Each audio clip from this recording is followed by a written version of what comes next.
The rise and fall of Melbourne's playground, St Kilda. Every city keeps a place to play, and for 100 years, Melbourne's was St Kilda. A strip of bay shore about 6 kilometres from the centre where the city came to swim, ride, dance and forget the working week. There was Luna Park, with the giant grinning face that Melbourne children have walked through the mouth of since 1912. There was the Palais, one of the largest theatres in the country. There were sea baths, an ice rink and dance palaces where thousands of people met their future husbands and wives on a Saturday night.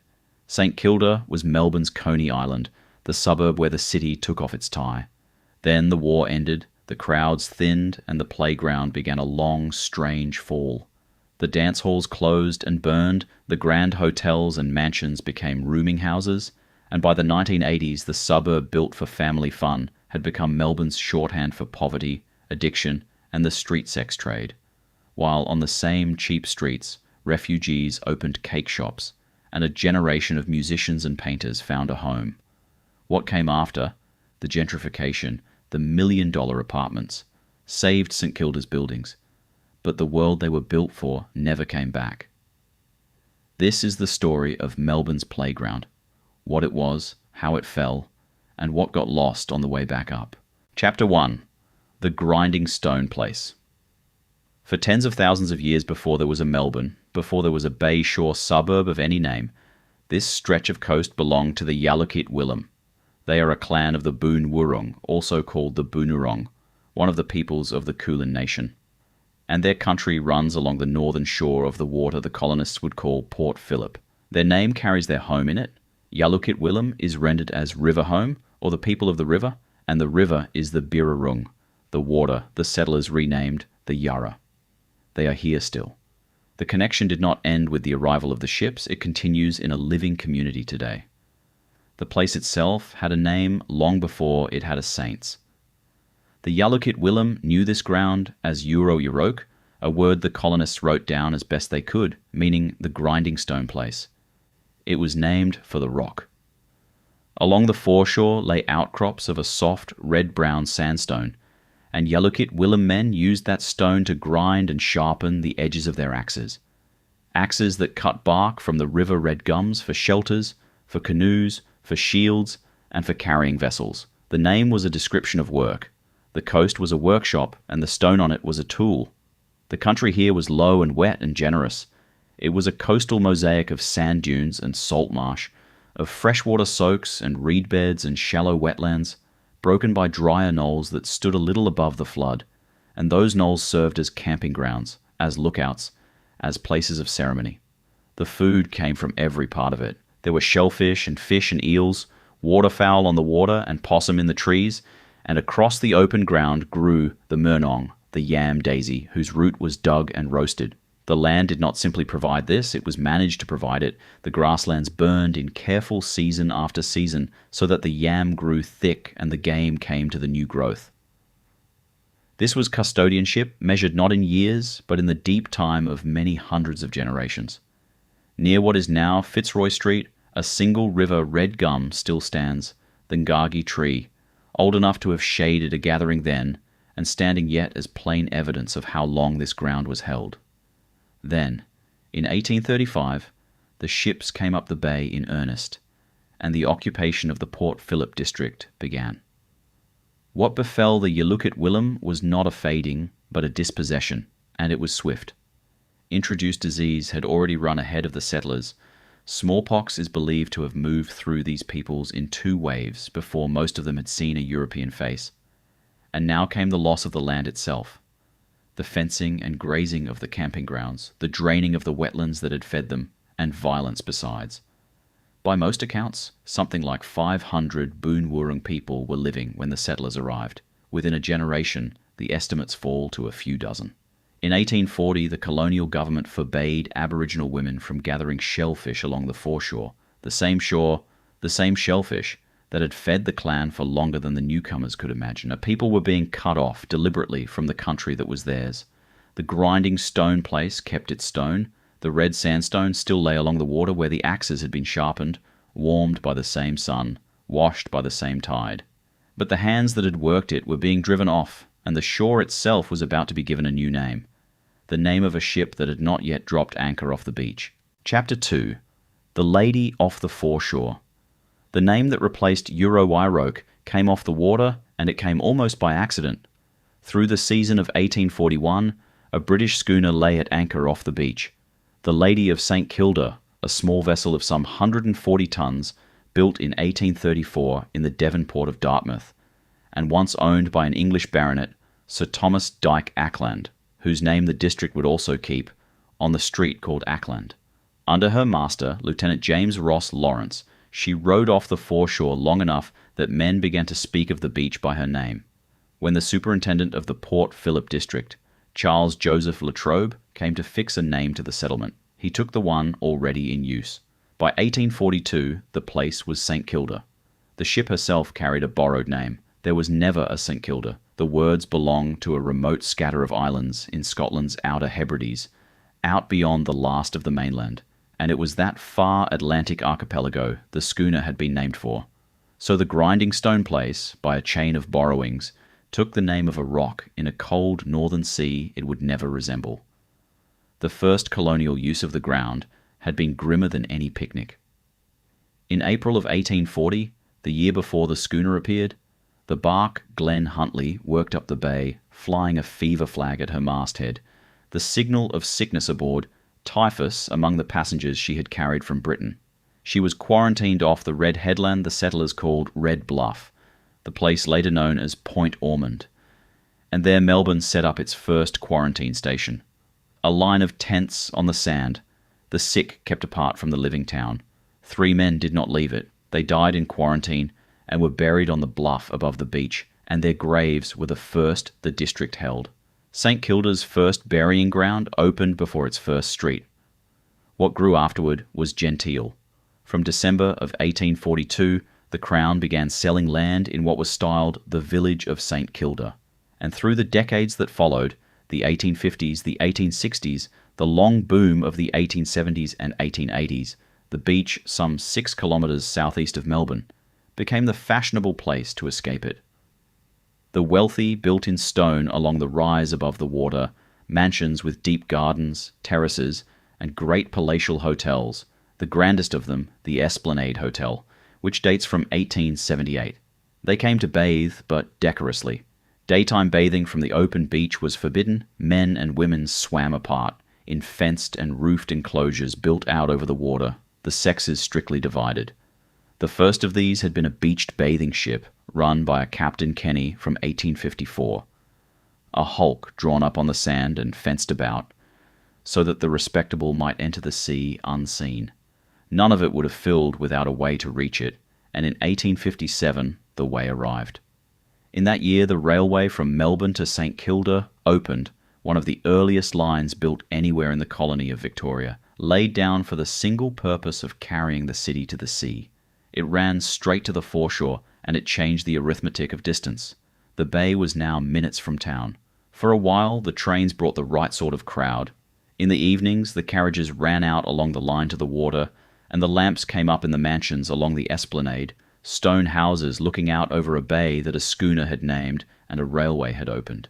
The seaside belonged, for now, to the people who could afford to build on it. That was about to change, and the thing that would change it was already laid in iron along the ground. The line that had brought the wealthy would soon bring everyone else. Chapter 3. The city takes off its tie. What turned St Kilda from a retreat for the wealthy into a playground for the whole city was not a decision. It was a transport system. The mansions had filled because the railway of 1857 made the beach reachable. Now, a denser web of lines made it reachable to everyone, and cheaply. The cable trams came first, reaching the district in 1888 and pushed through to Fitzroy Street and the Esplanade by 1891. Then, in 1906, the electric street railway to Brighton opened, running along the foreshore to a terminus at Ackland Street, which put the tram stop within a short walk of the beach, the shops, and the amusements that were about to be built there. The fares were low and the services frequent, and a working man in the inner suburbs could now take his family to the bay for the price of a few coins and an hour of his Sunday. They came in their thousands.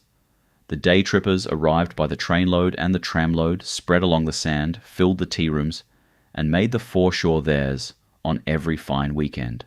And the arrival of the crowd did to St Kilda exactly what the arrival of a crowd tends to do to a fashionable address.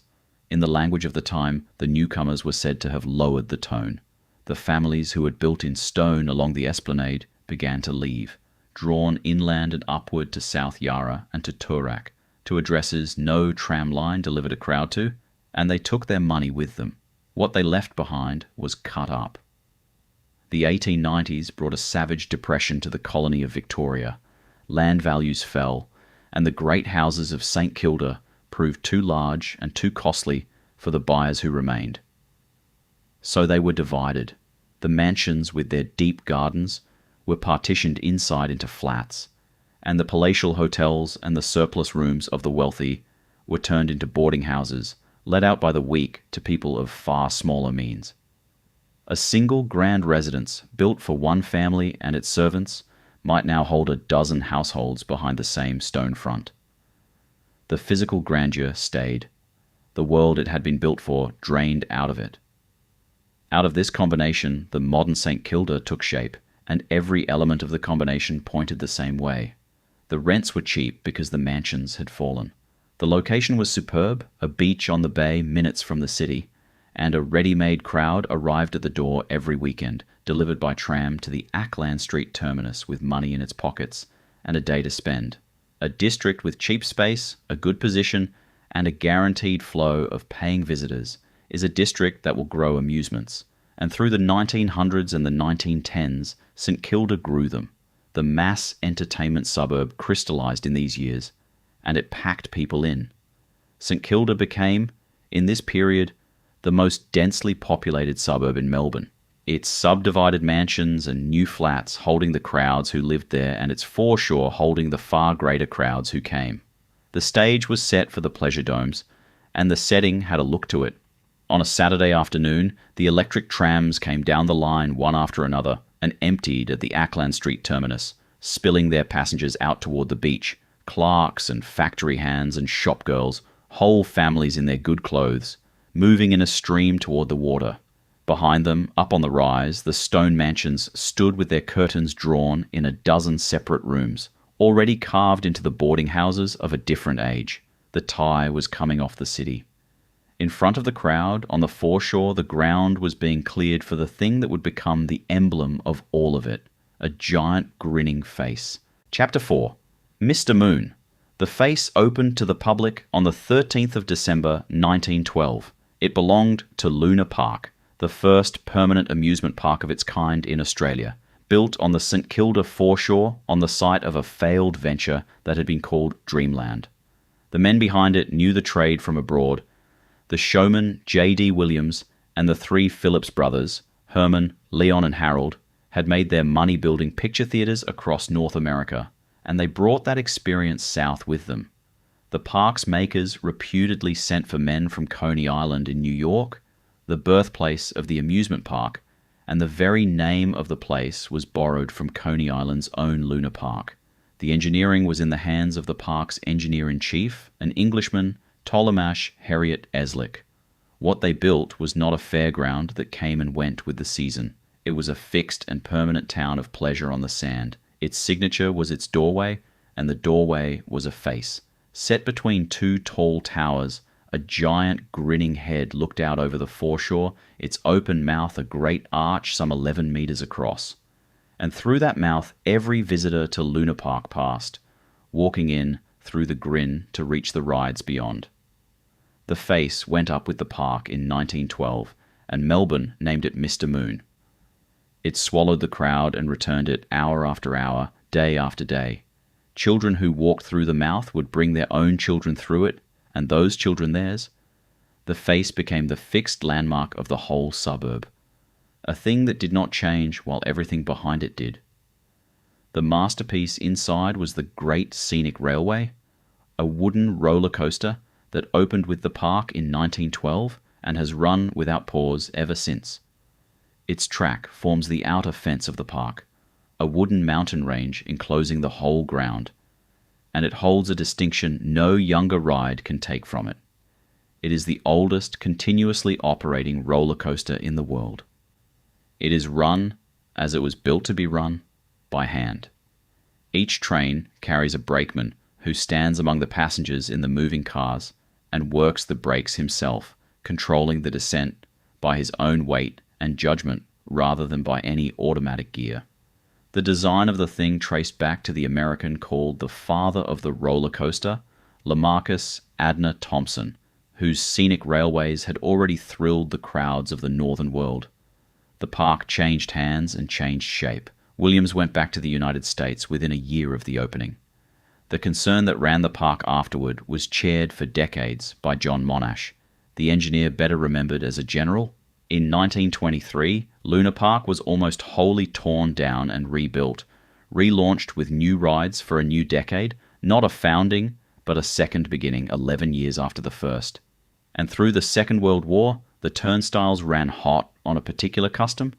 The American servicemen stationed in and passing through Melbourne came to the foreshore in their thousands, and the park boomed on them, taking in the soldiers of the country whose seaside it had copied. Everything that St Kilda would become as a playground was gathered, in the end, into the one image at the gate. The lights ran along the towers at night. The scenic railway rattled its wooden circuit with the brakeman standing at the brake, and out over the foreshore the great head kept its grin. The same fixed smile, the same open mouth, taking the crowd in and letting it out. Mr. Moon did not blink and did not age. He simply went on swallowing the city, one laughing mouthful at a time. Chapter 5. The Palaces of Pleasure. Luna Park drew the crowd down to the foreshore, but it did not hold them there alone. Along the lower esplanade, in the years on either side of the First World War, a run of great pleasure buildings rose to take the money the trams carried to the bay, and the largest of them were built for dancing. Two of them carried the name Palais, and they were not the same building. The first was the Palais de Danse, a dance hall that stood beside Luna Park. An earlier timber hall of 1913 had been turned over to pictures, and the dancing had moved next door into a great steel-framed room rebuilt across 1919 and 1920.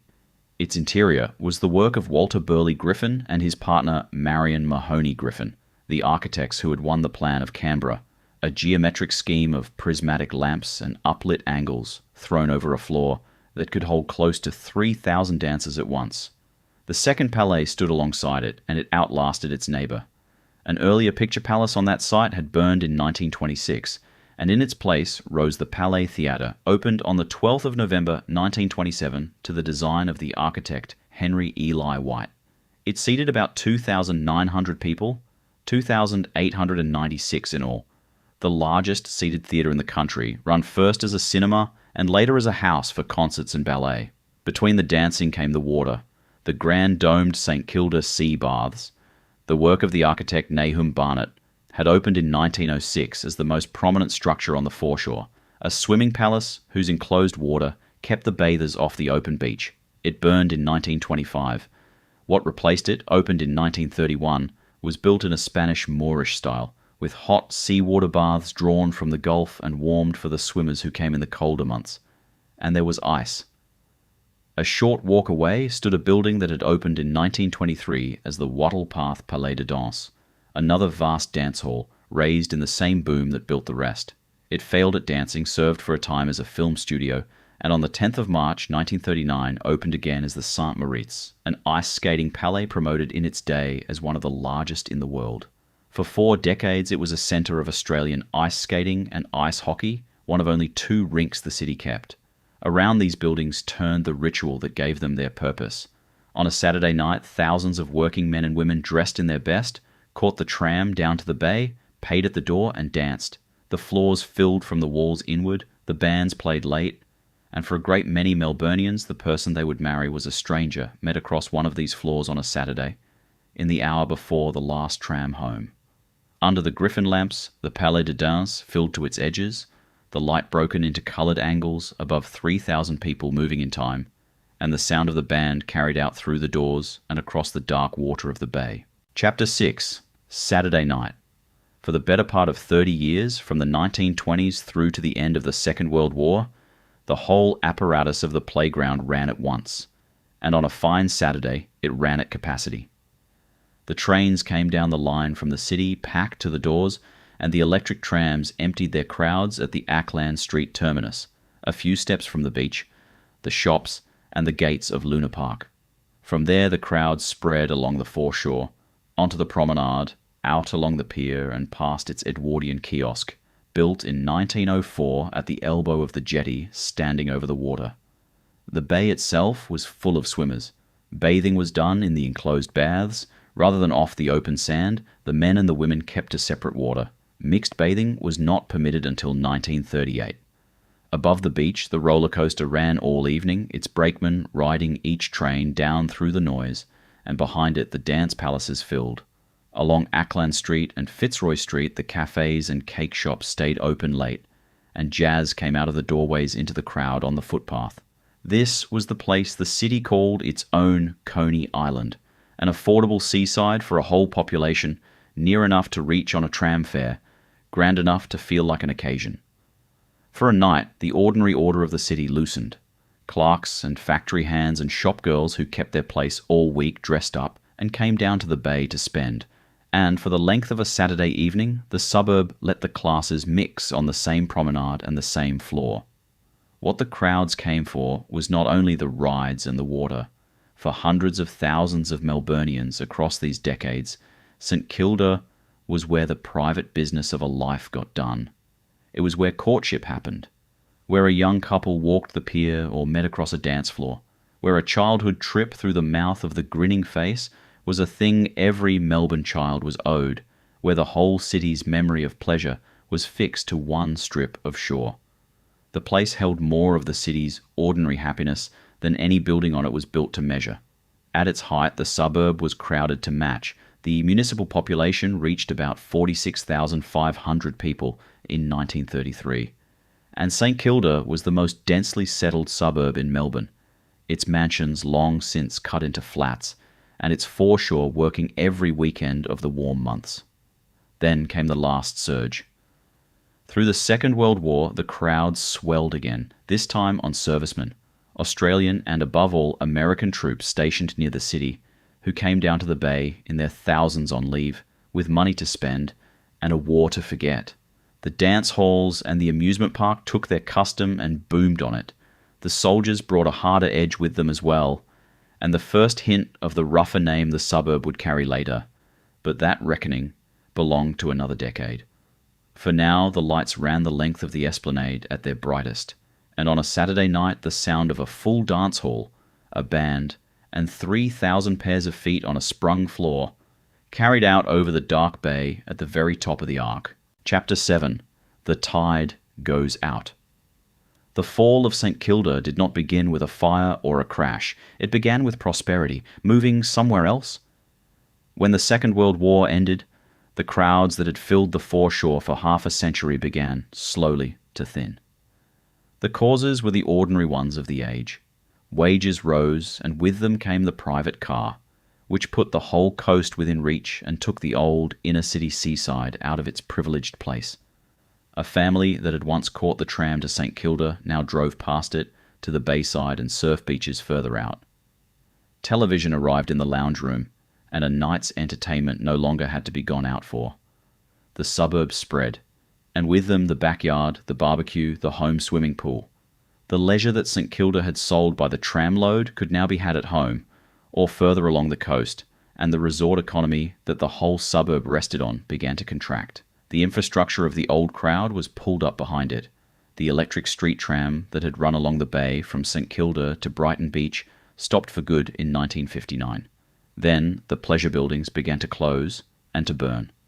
In December 1968, the Palais de Danse, the great dance hall beside Luna Park, with the griffin interior and the floor that had held 3,000, was destroyed by fire, and its site was redeveloped in the early 1970s.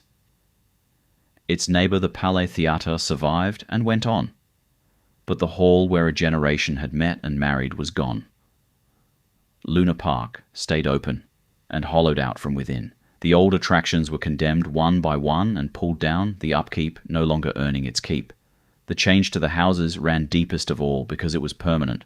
The grand mansions and the guest houses of the fashionable era had been subdividing into flats since the depression of the 1890s, but now the process ran to completion. Room by room, the great houses were cut up wholesale into rooming houses and cheap flats. Between 1961 and 1971, the flats rose from 38 to 62% of all the dwellings in the suburb. In a single decade, the ordinary home of St Kilda became a room in a building that had once been a mansion.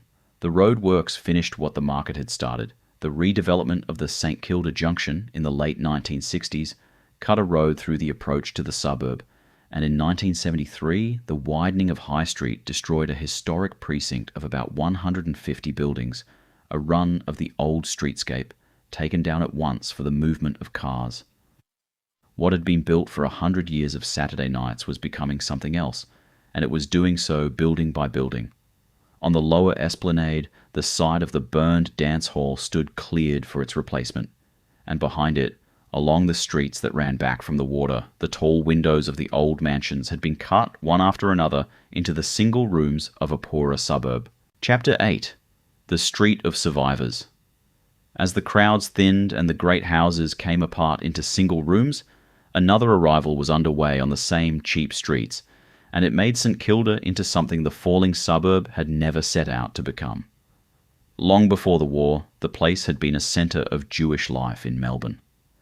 The St Kilda Hebrew congregation was founded in 1871, and by the turn of the century, families had settled along the streets behind the foreshore in numbers enough to give the suburb a character of its own. That settled community became, in time, a doorway.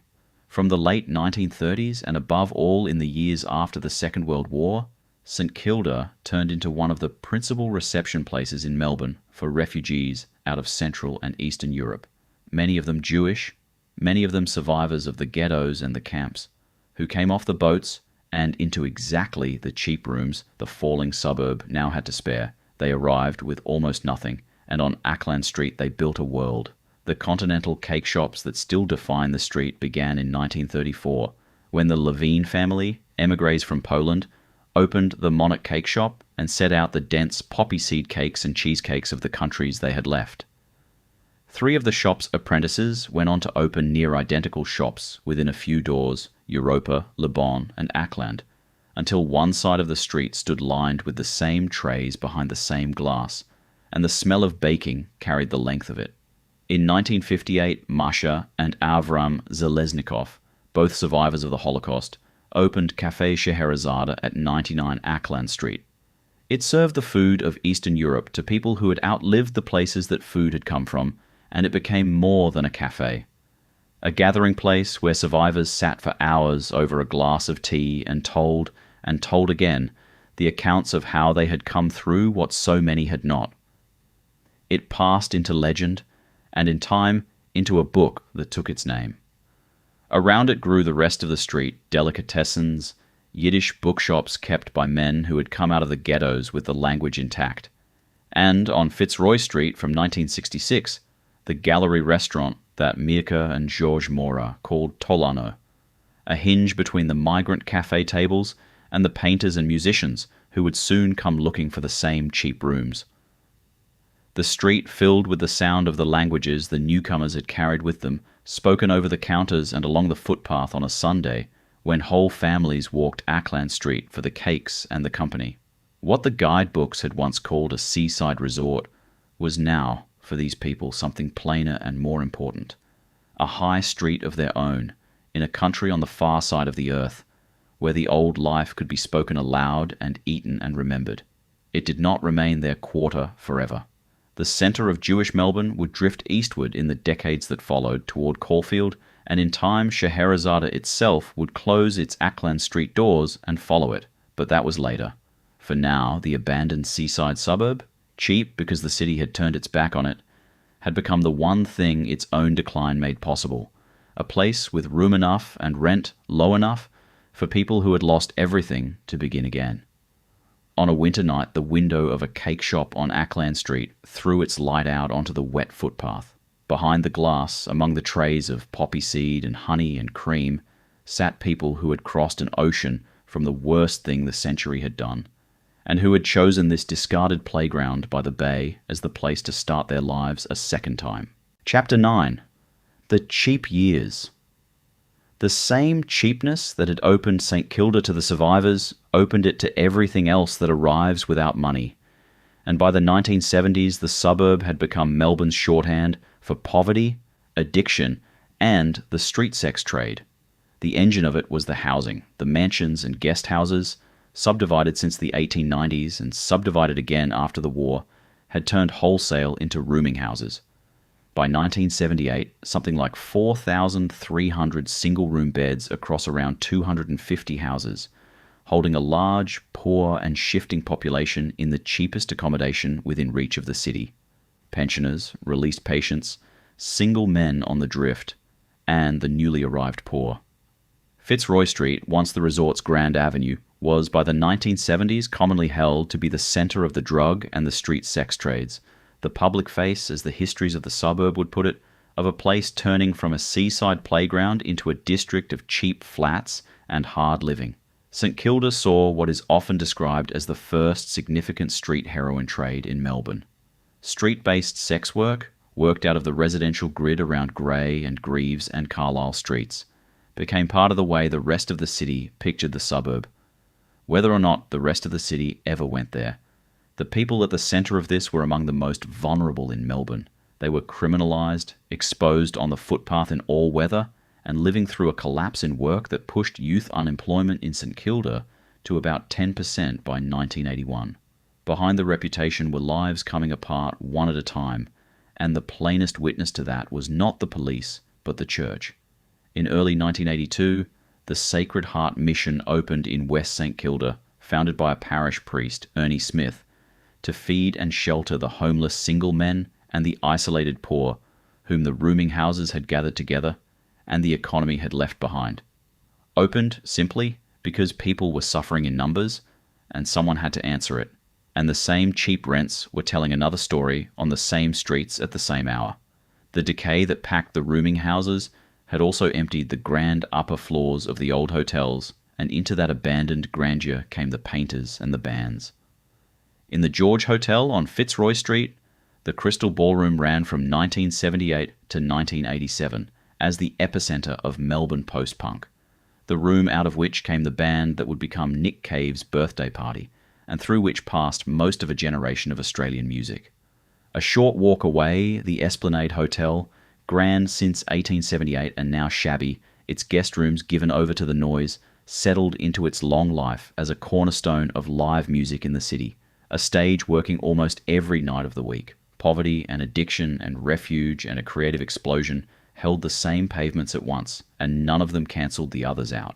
The heroin that ran through the streets killed people. It was not a colour or a texture of the place, and the music 3 doors up did not turn it into one.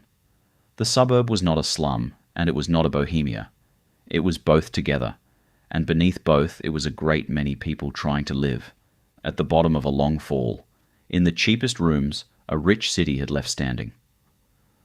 On Fitzroy Street at night, the whole of it stood in a single frame, a police car idling at the curb, a band carrying its gear in through the side door of a hotel, and above a shuttered shop front, one rooming house window still burning, someone awake behind the curtain in the dark. Chapter 10. Saved and Lost. From the 1980s and faster through the decades that followed, the long fall reversed. The very things that had made St Kilda cheap, a bayside position minutes from the centre, grand heritage housing gone to seed, and a reputation for edge and danger that could be sold as character, were now precisely what drew the money back. Renovators bought the tarnished mansions and the rooming houses and restored them, and buildings that had sheltered the poorest people in the city became addresses worth a fortune. The median house price climbed to well over $1 million, and as it climbed, the poor and the marginalised were priced out of the suburb one household at a time and moved on to somewhere the recovery had not yet reached. The displacement had an emblem, and it stood on Fitzroy Street. The Gatwick was a rooming house that had for decades taken in the people no one else would house, as many as 120 of the most vulnerable in Melbourne at a time, no questions asked at the door. In 2018 it was sold and handed to a television renovation program, which remade it into 6 luxury apartments that sold for close to $3 million each. The building was saved to the last cornice. The world that had lived inside it was turned out onto the street. That is the shape of the whole recovery. The buildings, for the most part, were saved. The Palais Theatre, by then near collapse, was restored and reopened in 2017. The Esplanade Hotel, closed in 2015, reopened grandly renovated in 2018. Luna Park still runs. The Mr. Moonface repainted to its old colours. The scenic railway still braked by hand by a man standing in the moving train. The Edwardian Pier kiosk, destroyed by arson in 2003, was rebuilt to its original plans. One by one, the landmarks of the old playground were pulled back from the edge and made new, but the world those buildings had been built for did not return with them. Some were not saved at all. The St Moritz, the great ice palais on the Esplanade, closed in 1982, was gutted by fire and demolished within the same year, and nothing of it stands. The dance palaces are gone entirely. No one now meets a future husband or wife across a Saturday night floor of 3,000 dancers. The mass, working class, take-off-your-tie seaside, where a whole city once loosened for a night, is a memory, and the halls that survive it are heritage shells kept handsome for a wealthier suburb than the one that once filled them to the walls. Present-day St Kilda holds the whole contradiction in plain sight. On the breakwater, built for the 1956 Olympic Games, a colony of about 1,400 little penguins comes ashore each evening to a gallery of onlookers with cameras. Along Ackland Street, the cake shop windows still glow, a weekend strip for tourists, now far more than a home for survivors. And among the fashionable and the well-off who have bought their way into the restored suburb, the homeless and the disadvantaged are still on the same footpaths, never entirely displaced, never entirely gone. Above all of it stands the same face. Mr. Moon, the giant grinning mouth on the foreshore, has swallowed the crowd walking into Luna Park since 1912, and swallows it still, though the suburb behind the face has been remade out of all recognition beneath it, and the children passing in through the mouth today know no more of what the place once was than the children who passed through it 100 years before. The walls were saved, the world was not. And when everything a place was built for is gone, and only its beautiful shells are left standing to be admired, what in the end has been preserved?